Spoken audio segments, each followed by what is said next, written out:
స్లోగా గే డ న క.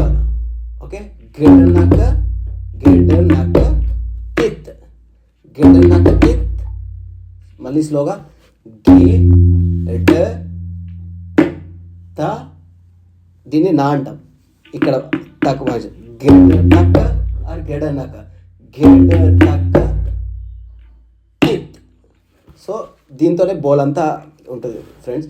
గిడనక తిత్ గిడనక తిత్ గిడనక తిత్ గే తిరగట తకతా తిరగట. స్లోగా 3 times గిడనక తిత్, తర్వాత గే తిరగట తకతా తిరగట. సో గిడ్